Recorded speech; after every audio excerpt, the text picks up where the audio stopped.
All right, I'm in a funk. Let's go outside. Hi, I'm Meg. I make videos about slowing down and reconnecting with creativity, mostly to remind myself to slow down and chill out. So really, these videos are my way of tricking myself into practicing what I preach. Today I'm walking you through my 10-minute creative reset. This practice has helped me get in touch with what's really going on under the surface and regulate my nervous system. I always feel better after. If you want to join me, grab your paints, markers, or just a pen and some paper. Let's get unstuck together. So when I'm feeling overwhelmed, procrastinating, resistant, stuck, I feel those all the time. Sometimes doing what's best for yourself is really difficult. I think this takes a considerate amount of self-love to take time out to really feel what you're feeling. We're going to go through all the senses, and I'm going to name 5 things that I see. So I see an aspen tree, I see a butterfly, I see a wildflower, I see a wilting daisy, and I see clouds in the sky. Next, I'm going to try to name 5 things that I hear. So I hear the wind rustling through the leaves, a grasshopper, a plane, bird chirping, and a duck in the pond. This is a tough one, the smelling. So maybe it's not 5 for that one, but what do I smell? I smell horse manure from the horses. I smell this blanket. It's not a bad smell, just smells kind of musty. I can smell some grass. Next, I'm gonna do what I feel. So I can very much feel the sun shining on me. I feel a hint of a breeze on my arms.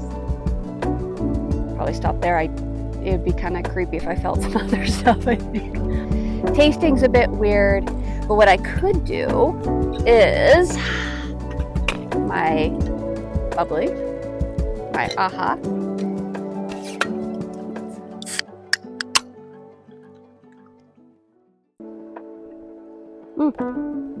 I taste watermelon and lime. Perfect.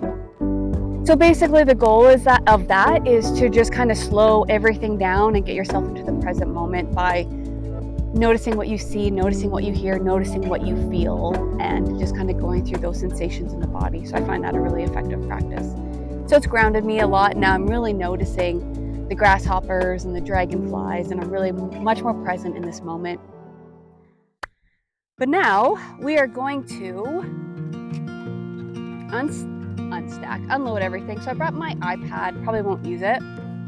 I have my paper towel, I have my paint. I really like wash. Watercolor works really well too. I have my palette, my water in a jar, got away from the iPad. I have my watercolor notebook. I have pastels, crayons, inks, pencils. That's for my notebook here. And then I have my paintbrushes. Don't mind my dog barking. That's another thing that I can hear in this moment. She's a Great Pyrenees, so I'm happy for her to let me know if any bear or anything wants to walk up behind me. So the first thing I'm gonna do is I'm gonna throw away any need for what I'm doing to be perfect. It just doesn't matter. I'm gonna throw away the need to have an end result that looks good or makes sense.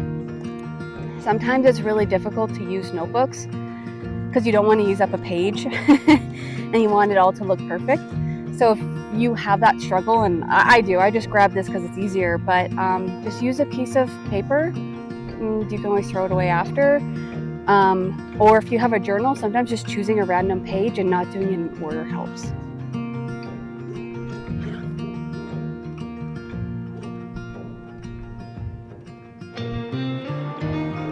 See something. Then, let's put the pages back here.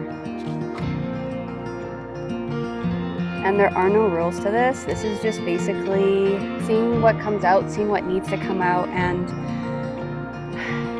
I like this process because it doesn't require words. It doesn't require thinking. It's like thinking kind of got me into this mess. So thinking's not gonna get me out. And it's just, yeah, expressing what I'm feeling in this moment, which I don't even know. So I'm just gonna get started. I'm gonna add some water here a little bit. Just spritz it down. It's okay.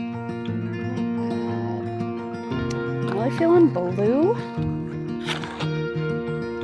These are gouache tubes. I love gouache. Just a little bit more opaque than watercolor. I really love color. Oh, got a cat hair in that. And I'm going to continue to kind of tune into what I feel without judgment. I'm going to notice more sounds that come up. I'm going to just kind of be as present in this moment as I possibly can. And that's why being in a beautiful setting outside in nature really helps you kind of be more present. And I'm going to notice that I'm resisting starting.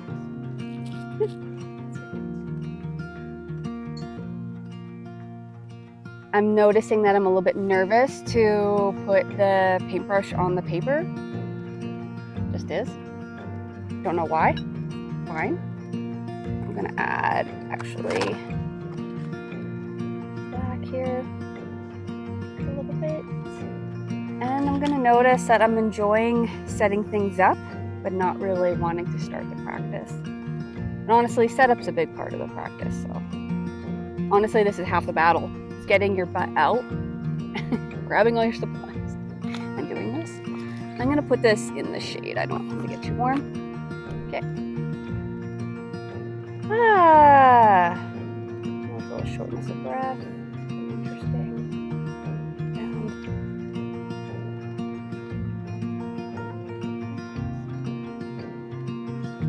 And just gonna go with this.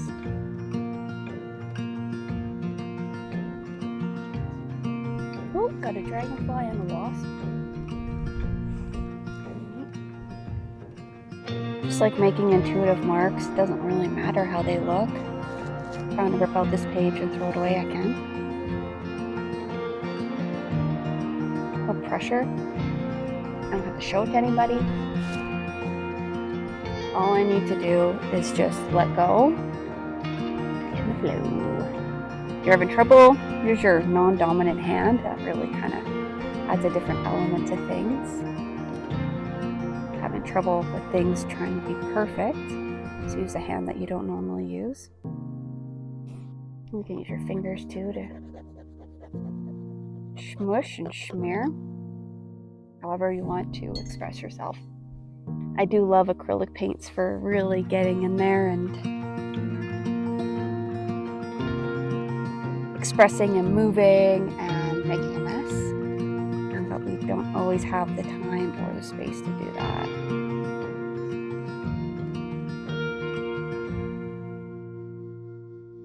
And then I can just notice what comes up, but there's no pressure to even notice what comes up either. I'm just noticing that I'm really loving this blue. That's really a beautiful blue. And I'm still paying attention to what I'm feeling in my body, what I'm hearing, what I'm feeling.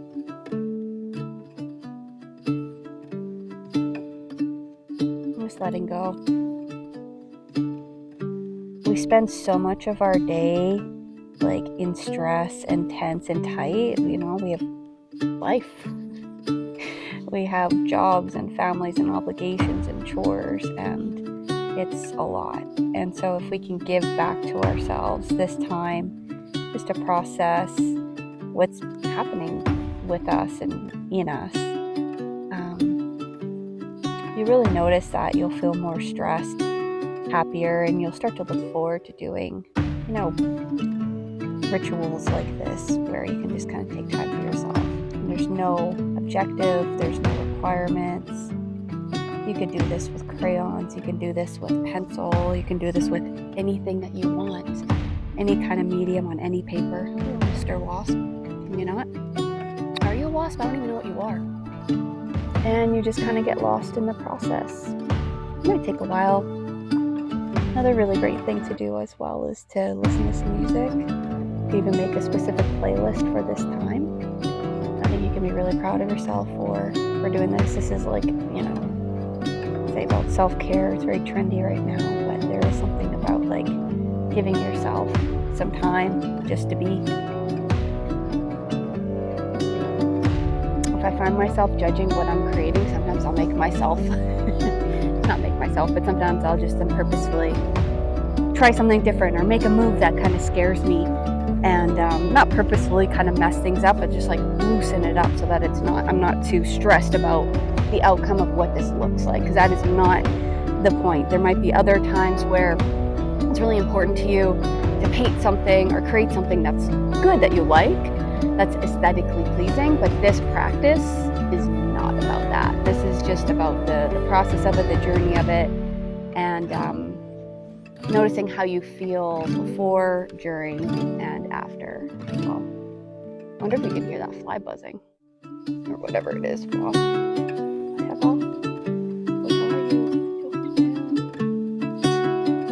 I think I'm creative. I think everyone is inherently creative. And since I've started introducing this kind of practice where I just take time out and center and ground myself, see what comes out, I've discovered a lot about myself, and I feel more creative, I feel happier, I feel more fulfilled, and I've just filled my cup in general. So, again, nothing special, but the colors are really interesting to me. And I'm going to see if I want to mark it up. These are watercolor tubes. I love these too. These are really popping color. I'm all about the color. No, I don't really feel like, I wish I had a pencil. I don't have a pencil. I don't really feel like marking it up. This color's intriguing. Okay, I kind of like this color with this blue orange here. Okay. Now, you'll typically know when you're doing this. Doesn't have to be a long practice. You can go for as long as you want. You want to be careful that you make it too tedious for yourself. So if it's 10 minutes, it's 10 minutes and under that. Because if you start forcing yourself to do it for an hour, it becomes not fun, defeats the purpose, and you're not going to want to do it. So sometimes 10 minutes is all I need. Sometimes it's 30 minutes, an hour. I'll revisit kind of like how I felt before I started to how I feel now. You'll just maybe want to look at any changes that might have occurred or any beliefs that are shifted. And if nothing at all has happened, that's okay too. Just, again, it's not about getting anything done or doing anything. Thanks for joining me in this practice. I do not want to put this off any longer, and this is when the mood struck. So really honor that in yourself as well. Yeah, thanks for joining me.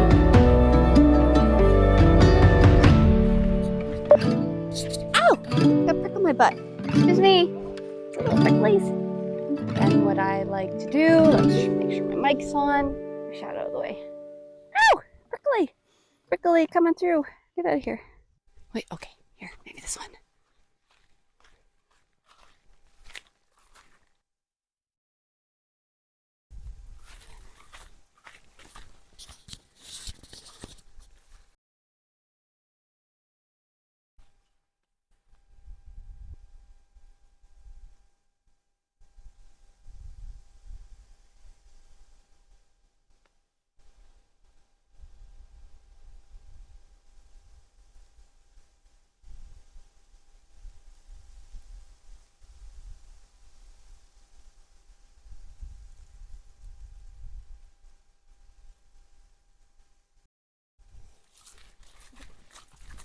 So cool. My favorite sound. One of my favorite sounds.